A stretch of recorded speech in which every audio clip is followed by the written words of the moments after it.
Okay, hello again. Dr. Robin DeLeon, a physical medicine and rehabilitation specialist.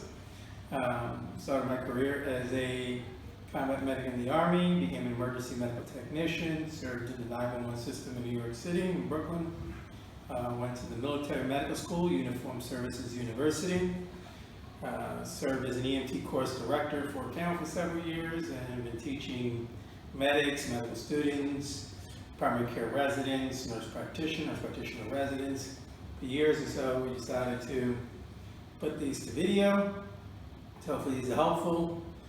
Please subscribe, do that like thing so I can become rich and famous. Today it is abdominal evaluation. Abdominal. So somebody comes in with an abdominal complaint. All right, there's lots of organs and organ systems between the nipples and the navel. So let's break them down. So as I do this, I like to think about this in systems. So the first system that you think of when you think of the abdomen, everybody's going to go to GI.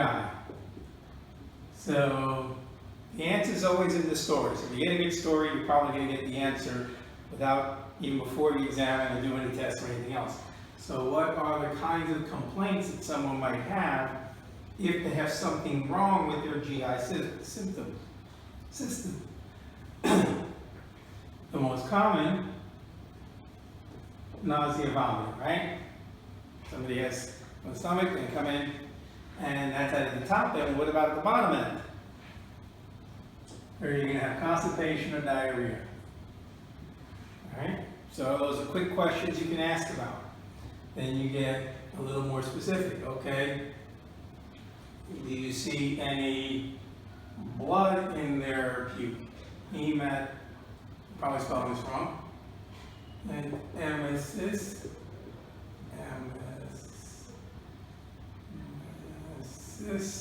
So, excuse the spelling. Alright. But puking up blood. How about blood out of the back end? Right, red blood per rectum. Well, there's an interesting thing is that if blood passes through the stomach and gets digested, then it turns black. If the bleeding is after the stomach, it will not get digested and come out red. But it is also possible to have a nosebleed, swallow the blood, and the blood goes through the stomach so fast it still comes out red. But just in case it goes to the stomach and gets digested, we're going to see black tarry. So melena, and again, excuse my spelling, but that's black tarry stools. All right. Here's another interesting one. You're a water-based system, and yet you eat sugars, proteins, fats, the three main food types. Well, fats don't dissolve in water. And just like the fats in your sink on the dishes after you eat bacon, which is awesome, you want that grease to go down your water-based sewer septic system. And the only way to get it to go down your sewer water-based septic system is to use soap. And soap is emulsifier. And if you think of soap as a lollipop, so I have a globule of fat,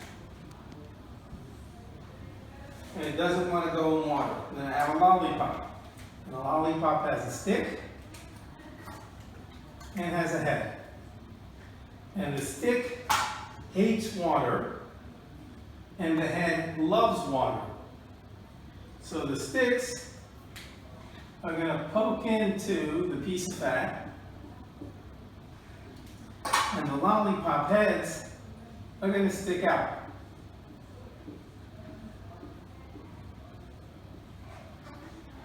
And because of that, now you imagine it three-dimensionally, now I've got a ball, a globule of fat in the center, but the outside is all these lollipop heads that love water, and it's going to go down your drain. It's going to go down your septic system. So this is soap.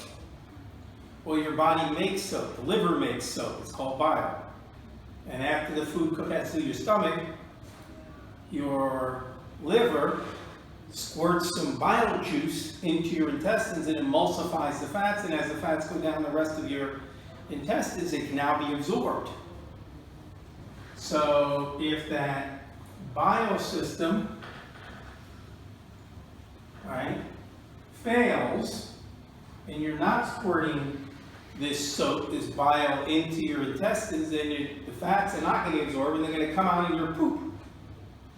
And if you've ever left the dishes in the sink and not washed them for a couple of days and there was some grease on them, they start congealing, so they turn tan to white, and it starts stinking really bad. And if you just put water in there, it's just going to float to the top of the water. Well, if that's how your poop is, you're going to sit on the toilet, you're going to poop, and the poop's going to float. It's not going to sink. It's going to be lighter color, tan to white, and it's going to stink really bad. So you're going to get steatorrhea. Steatorrhea, or fatty stool. So digested blood, fatty stool. So these are the kind of things that you would ask about, and that will help direct you. Is this an intestinal problem? So nausea and vomiting is common, non-specific, but constipation, diarrhea. All right, puking up blood, blood out the bottom end, digested blood, steatorrhea. Another one is flatulence. This is one that flatulence. Shout out to Lieutenant Commander Gordon, a general surgeon with the Navy who I served with in Iraq in 2019. This is a big one because if you have a bowel obstruction, you're not going to fart. So I'm swallowing air as I talk, eat, whatever, and I'm either going to burp that air or I'm going to fart that air. But if my intestine is obstructed, I'm not going to fart the air. So if somebody with belly pain asking about flatulence can be a big indicator that they do have a small bowel obstruction. All right? So that's GI. What other system is in there? Well, we got the intestines. Everybody, next thing, we go, gotta go right now. So we got a P. So GU. So the classic 3 are, I got blood, so hematuria, pus, because I have an infection, pyuria, and pain, it hurts to pee, dysuria. So that's the classic 3. All right.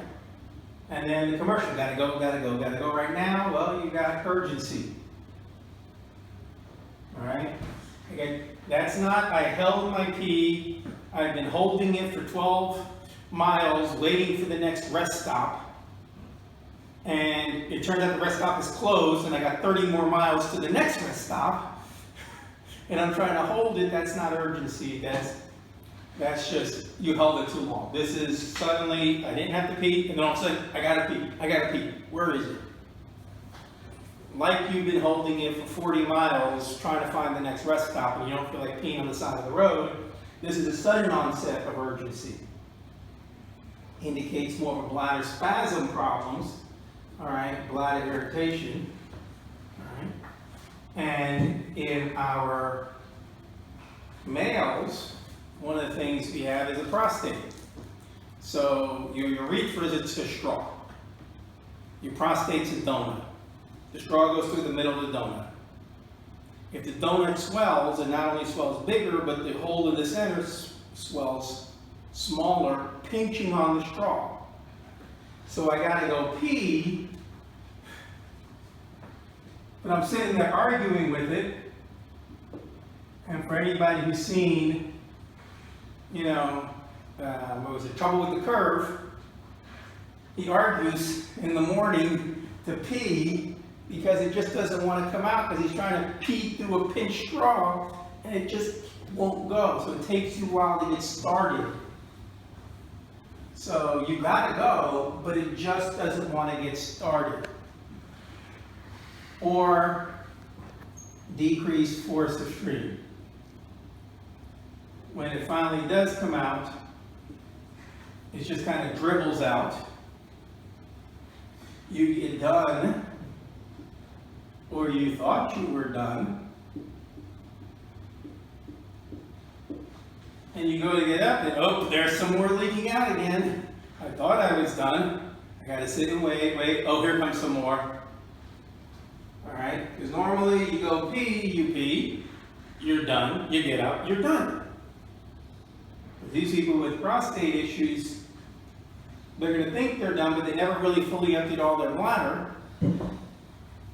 Alright, and so they end up filling up. I mean, they end up dribbling some more, and then if you don't fully empty, you're going to have to go more often. So going to the bathroom more frequently. Alright, and that could be because your bladder is irritated, you get urgency. And so you really aren't even filling. You're getting 100 cc's in and your bladder's already like, get rid of it. So you're going to pee a lot because you're getting his urgency because the bladder's irritated versus I'm not fully emptying. So I got a bladder that can hold 500 cc's normally, typical max capacity, 300 to 500. And you go to pee and you pee out 200, so you're only down to 250. You didn't get rid of the other 250, so you're full again. If you're full again, you're gonna have to pee again. But then you're only going down to 250 again, and leaving 250 in there, so you're gonna fill again. So if you get rid of all the 500, then you got a lot of time. So you go frequently, and this can be for two reasons. At night, nocturia is the same thing. I'm not fully emptying, so in the middle of the night, normally my brain says, hey, you're sleeping, you don't want to pee now. Even as you fill, it'll say, you don't want to wake up and pee. So the first thing in the morning, you've got that big pee, but all night you held on to it, but these people are going to wake up at night because they can't hold on to it, either because of urgency or they're not fully emptying, so they got to do that, or because of heart issues, all that swelling in their legs, that fluid comes back to their circulation at night because now they're lying down and now their kidneys are dealing with more fluid, so now they have to pee in the middle of the night. So nocturia. Alright, so these are symptoms you're going to ask about. So when somebody gets a belly pain, you've got a bunch of things to ask about. Alright, so you go down by systems. What could be GI? What could be GU? Alright, then we have our ladies. GYN. Alright. With a young woman, you're going to ask about menarche. At what age did you start having periods? And have you been having regular periods? Alright, so you'll be asked about the periods, regular periods since then. When was your last menstrual period? Was it normal? Because as women get their periods, they kind of get on that cycle. And they know when it's coming.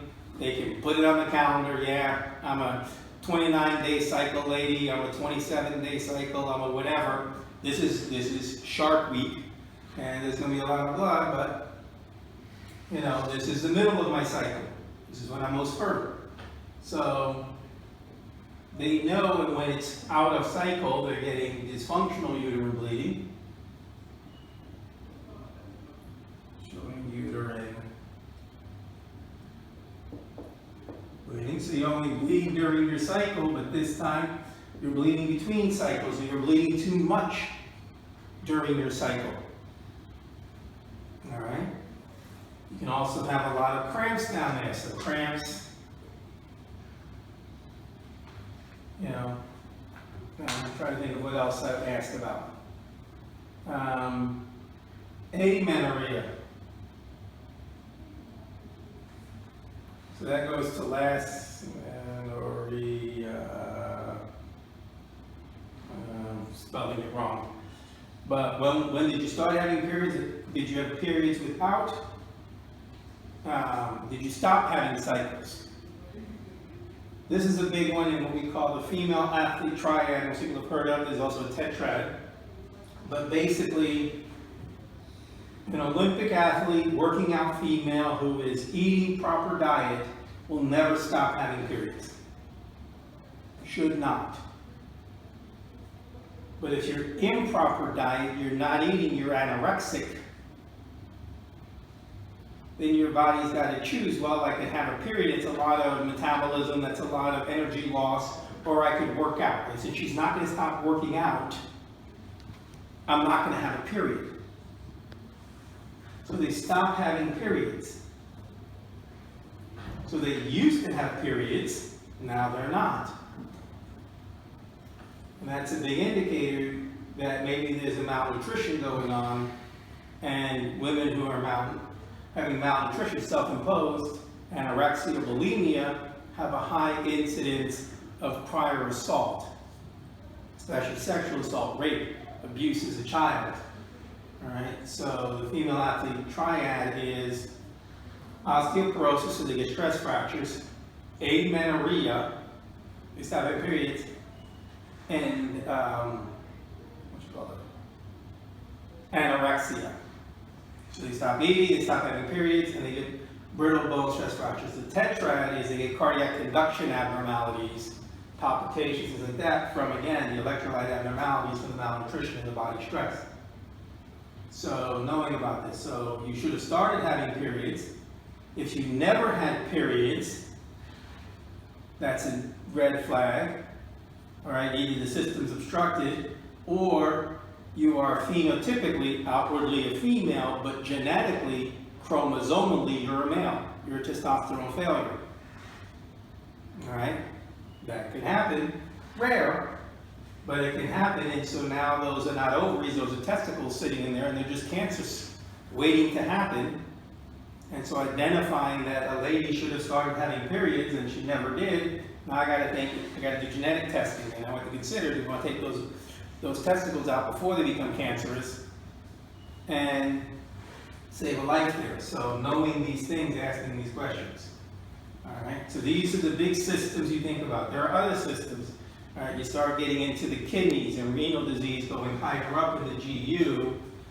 All right, hard to ask questions about that. The vascular system that passes through, the lymphatic system that passes through the belly, hard to ask questions about that.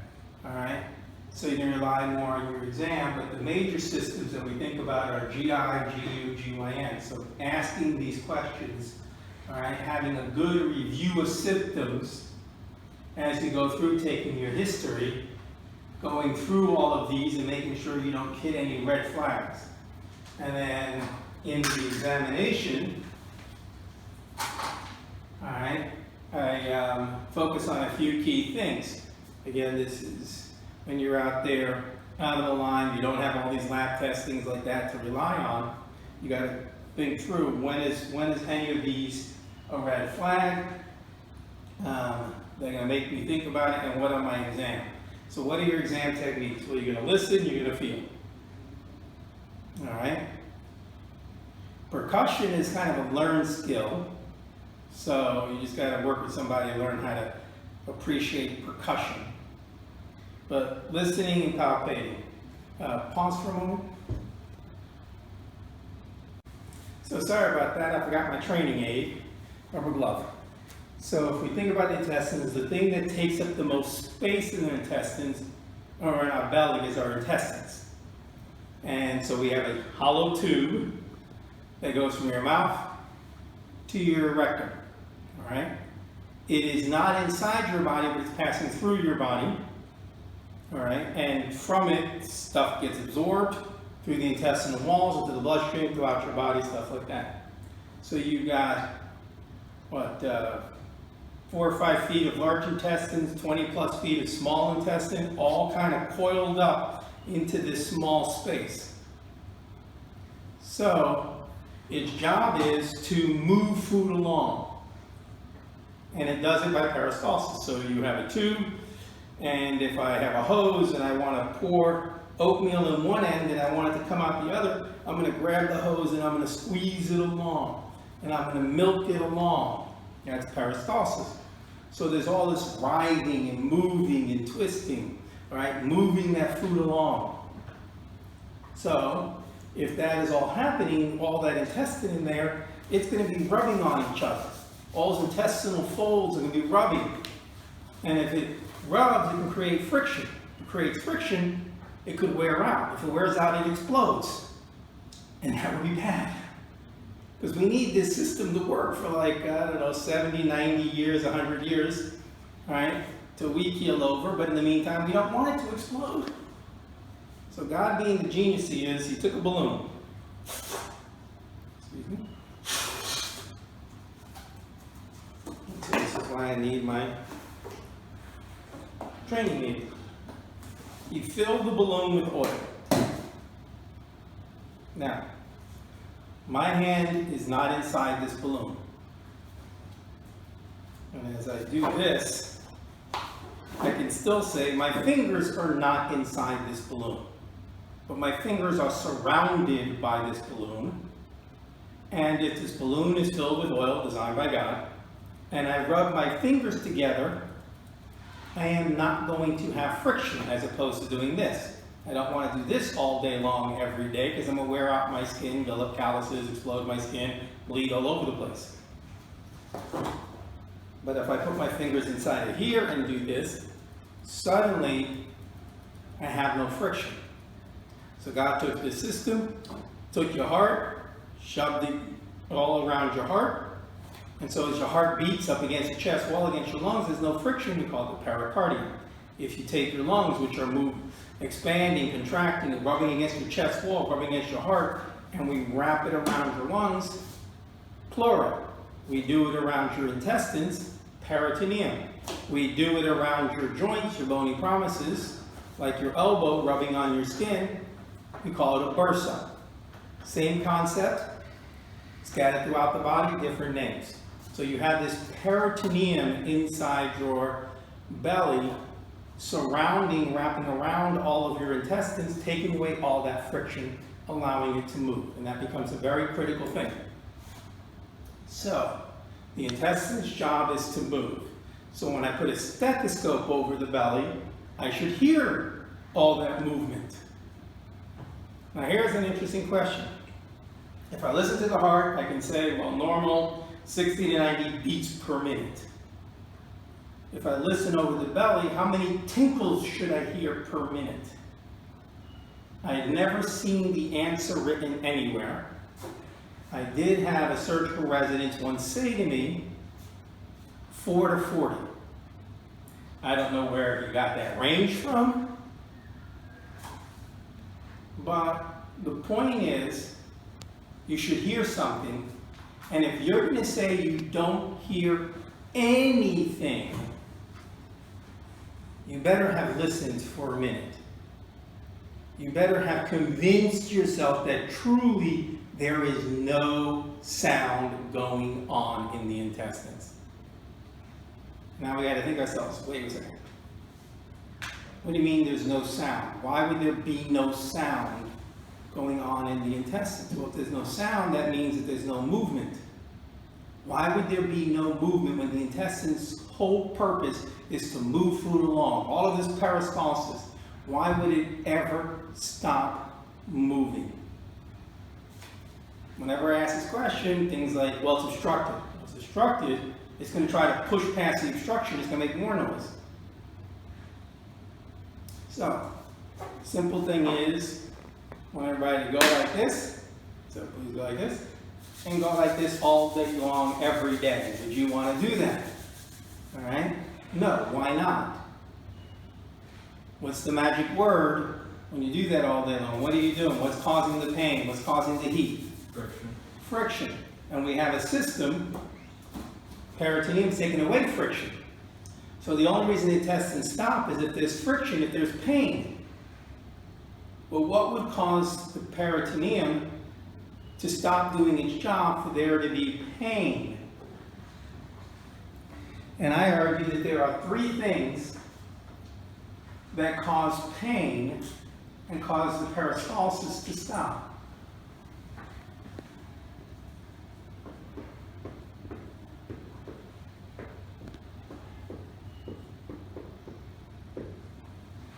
you have blood, pus, or air in the peritoneum, the peritoneum is not going to like you, and the chest is going to shut down.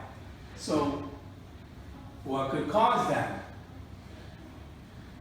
Bleeding from vasculature, bleeding from your intestines, pus from an infection, air, you got a gunshot wound or perforated intestines. Either way, you got something that's taken away that friction reducing effects of the peritoneum, and so the intestines shut down. And how do we solve blood, pus, or air in the peritoneum? What kind of doctor do they need? Survey says? A surgeon. A surgeon. So if they need a surgeon, their treatment category in triage is immediate. Their evacuation category is urgent. So these will go to the front of the line. So not hearing anything. Convince yourself that that's absolutely true. Don't just listen for 3 seconds and go, I don't hear anything. Because to say that there is no sound means you have a surgical condition. So you're sitting there listening. Listen over the quadrants. Make sure you're listening for a good long time. Listening for anything. Convince yourself, nope, not hearing anything. The second is these things cause pain. And so when I press, it's going to hurt. Lots of things hurt when I press. So it's not when I press, but when I let go. Because when I let go, getting my model, the whole system shakes. So I'm shaking the system, forcing those things to rub on each other. So if the pain is worse when I let go than when I press, we call that rebound tenderness. So we have absent vowel sounds, all right over here. So key findings, absent vowel sounds, rebound. And we get rebound to release. I grab the pelvis and I shake it, get the whole thing jiggling. Hope that wasn't too, that was a lot of jiggling right there. And the other is, as they're lying down, you whack their foot. So when I'm standing here, I'm whacking my foot, that whole vibration goes up through my body, I'm shaking the body, so we have heel strike. So if I have rebound tenderness, another indicator, hey, I got blood, pus, or air in there because the intestines don't like it because there's friction, and I need immediate treatment and an urgent evacuation. The next thing is, as you press, the belly should be nice and soft. All right? Some people have a little bit of muscles there, it's a little tenser. But you're trying to get them relaxed so you can press in there. But if those muscles go, hey, look, this really sucks, I don't want you pressing on me, they're going to involuntarily tighten and lock down the intestines. So they're trying to protect it, and this muscle wall gets rigid. And it's not a voluntary, I'm just crunching and holding against you, pressing. It's an involuntary tightness of the muscles, so they get a rigid abdomen.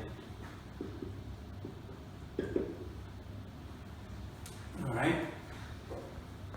And the other thing is that as the belly fills with all of this stuff, blood, pus, or air, it's going to start blowing up. And you start seeing that distended abdomen.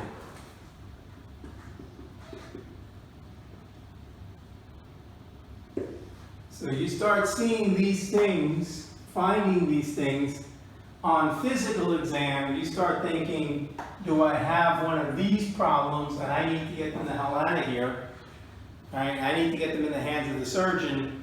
And so they're an urgent evacuation, and when they show up to my aid station or my clinic or the ER, they're an immediate triage, right? Because they need that surgeon right away before they keel over. All right, so those are the physical exam findings, and that indicates that they may have one of these things going on or more. All right, and so if you have time, depending on how urgent they are, you can go down your list of symptoms and write down as many as you can that help you guide you on what's going on. There are other things like percussion. Yeah, it's a learned physical exam technique where you're basically trying to, the sound of things are different if you